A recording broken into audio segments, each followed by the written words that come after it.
अगली सुबह Ivan fresh होकर खुद को आईने में देख रहा था। वह भी एक बाथरूम में था। उसने कबोर्ड में जाकर कपड़े देखने लगा। वह सोचने लगा आज क्या पहन कर जाऊं। फिर उसने खुद को आईने में देखा। उसके बॉडी पर उसके सिक्स एब्स दिख रहे थे। उन सिक्स एब्स पर फिसलती हुई पानी की बूंदें उसे बहुत अट्रैक्टिव बना रही थी। उसकी सोच white shirt, blue jeans pant और लेटर की जैकेट पहन लूं क्या, ये सोचकर उसकी वही कपड़े निकले और पहन के निकल गया। उसने जाते वक्त रास्ते में आरव को कॉल करके बुलाया। आरव इन सबसे चिढ़ चुका था। उसने कहा, यार इवान, तेरी इरादे क्या है यह मुझे बताना। 1 महीने बाद तेरी एंगेजमेंट है और तू उस लड़की के पीछे पड़ा है। आखिर बात है क्या? आरव, तू बस जो रेस्टोरेंट का नाम बता रहा हूँ तू वहां पर आ जाए क्या कर। इवान ने कॉल कट कर दिया और इधर आरव के पास कोई भी ऑप्शन नहीं था तो वह भी निकल गया। इधर रेस्टोरेंट में आरव और इवान शिखा का इंतजार कर रहे थे। उन लोगों को वहां पर लगभग 10 मिनट हो चुके तो बैठ हुए हैं। आरव कहता है, लगता है वह नहीं आएगी।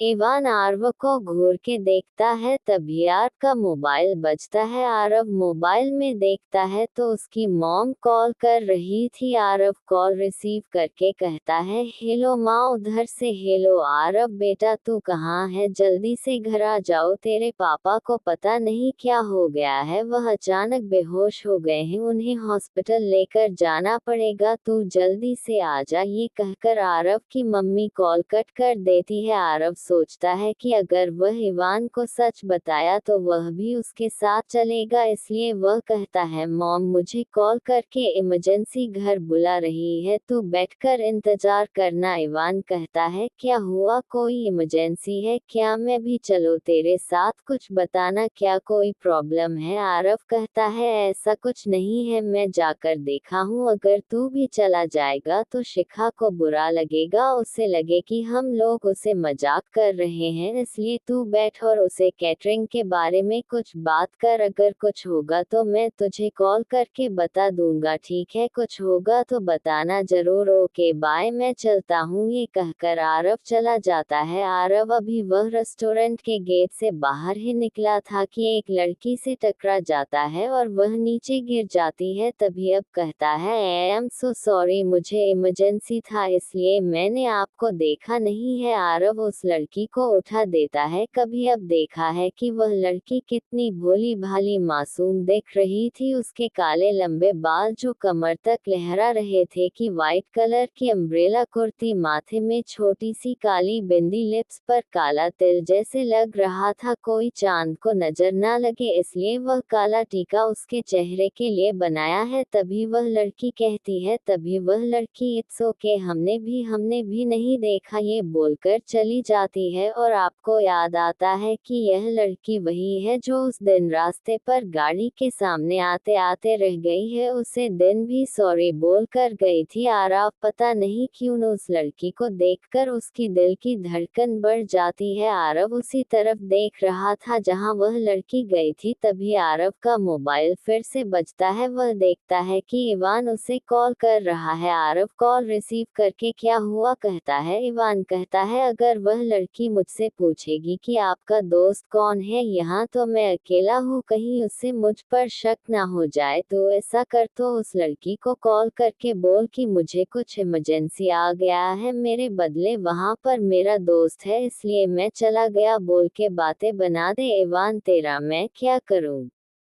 अब कॉल कट करके शिखा को कॉल करके इवान ने जो जो कहने को कहा था वो कहा दिया। फिर शिखा बोली, लेकिन पार्टी तो आपकी है ना, तो डिशेस भी आपकी पसंद का लिखना, मतलब बनाना पड़ेगा। तभी आरव हल्का सा मुस्कुरा कर कहता है, आप इवान से सब कुछ पूछ लीजिए, उसकी और मेरी पसंद एक ही है, किस खाने की वजह से एलर्जी होती है? पसंद बीमारी साहब, हम हमारी एक ही है, इसलिए आप ज्यादा टेंशन मत लीजिए, आप इवान से सब कुछ पूछ लीजिए। शिखा जी बोलकर कल कट कर देती है। आज आर्ब ने कहा तो दिया था कि हमारी पसंद एक ही है, लेकिन क्या आगे उनकी जिंदगी में जो लड़की आएगी कहीं वो भी दोनों को पसंद न आ जाए? खैर वह तो फ्यूचर में ही पता चलेगा। शिखा जाकर इवान के सामने बैठ जाती है। इवान शिखा को देखते ही रह जाता है। शिखा कहती है, hello mister Suryavanshi. Hello miss Shikha, आप क्या लोगे, चाय या कॉफी? जी कुछ नहीं शुक्रिया, हम बस काम की बात करें, मुझे लेट हो रहा है। आपके दोस्त ने कहा है कि आपका जो डिसीजन होगा वही उनका डिसीजन होगा। हाँ, उसके और मेरी पसंद काफी मिलती है, तो मैं जो जो कहूँगा आप वही बनाइएगा। आधे घंटे बात करने के बाद शिखा कहती है, जी शुक्रिया हमारे खाने के बारे में आपके दोस्त को बताने के लिए। अभी मुझे लेट हो रहा है, मैं चलती हूँ। वही कहकर पेन डायरी अपनी बैग पर रख कर चली जाती है। इवान भी बस हल्का सा मुस्कुरा कर बाय बोल देता है। इधर दिन में लंच का टाइम हो गया था, तो प्रज्ञा ईशान के लिए खाना बनाकर लेकर जाती है। प्रज्ञा जब ईशान का ऑफिस देखती है तो वह देखते ही रह जाती है। ऑफिस 25-26 बिल्डिंग तक बना हुआ था। वह जब अंदर जाती है तो रिसेप्शन में जो लड़की बैठी हुई थी वो प्रज्ञा को रोककर कहती है, आप कहाँ जा रही है मिस प्रज्ञा? थोड़ा डरते हुए, ईशान सूर्यवंशी सर ने मुझे लंच लेकर आने को कहा था। ओके, तो आपके पास कोई अपॉइंटमेंट होगा? अपॉइंटमेंट नहीं है, लेकिन उन्होंने कॉल करके कहा था। मैं अभी कॉल करती हूँ। तभी प्रज्ञा ईशान को कॉल करती है, लेकिन ईशान इधर मीटिंग में बिजी था तो वह कॉल रिसीव नहीं कर पाता। प्रज्ञा 3-4 बार कॉल करती है लेकिन ईशान रिसीव नहीं करता। देखिए मिस, मैं आपको अपॉइंटमेंट बिना अंदर जाने की परमिशन नहीं दे सकती। देखिए, मुझे सर ने आज से लंच बनाकर आने को कहा है, यह मेरा जॉब जैसा ही है।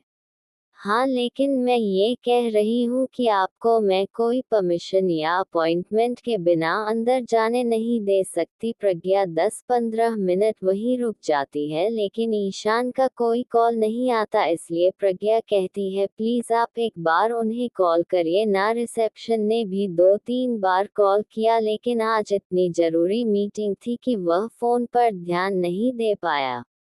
इसलिए प्रज्ञा रहती है, ये लंच बॉक्स नहीं रखकर मैं जाती हूँ। अगर सर ने कॉल किया तो उनसे कहना कि मैं लंच बॉक्स देकर गई हूँ। ये कहकर वह ऑफिस से बाहर चली जाती है। उसे लगता है कि ईशान ने उसे अपने ऑफिस में बेइज्जती करने के लिए बुलाया है। दूसरी तरफ सोचती है, लेकिन ऐसा वह क्यों करेंगे, शायद वह कहीं बिजी हो। वह सोचते सोचते घर चली जाती है। इधर जो ईशान का मीटिंग खत्म हो जाता है तो वह अपना फोन देखा है। उसमें कई बार रिसेप्शन से और किसी अननोन नंबर से कॉल आया था, लेकिन ईशान अपने काम में इतना बिजी हो गया कि वह लंच प्रज्ञा सब भूल गया था। इसलिए उसने पहले रिसेप्शन को कॉल किया। कॉल उठाते ही कहा, सर एक लड़की आई थी, उसने अपना नाम प्रज्ञा कहा था और उसने कोई lunch box I think job के बारे में कुछ बोल रही थी। उसका पास कोई अपॉइंटमेंट भी नहीं था, तो इसलिए मैं अंदर जाने नहीं दिया, लेकिन उस लड़की ने आपके लिए लंच यही रख कर चली गई। ईशान जब ये सब सुनता है तो उसे अपने आप पर बहुत गुस्सा आता है और वह रिसेप्शन को डांटते हुए कहता है, अगर वह कह रही थी उसके पास मेरा नंबर था तो उसे सीधे मेरे केबिन में भेजना था ना। मैं अपना पर्सनल नंबर हर किसी को नहीं देता ना। तभी रिसेप्शन को भी याद आता है कि प्रज्ञा ने तो ईशान सर को पर्सनल नंबर पर कॉल किया था। सॉरी सर, मुझे पता नहीं था, आई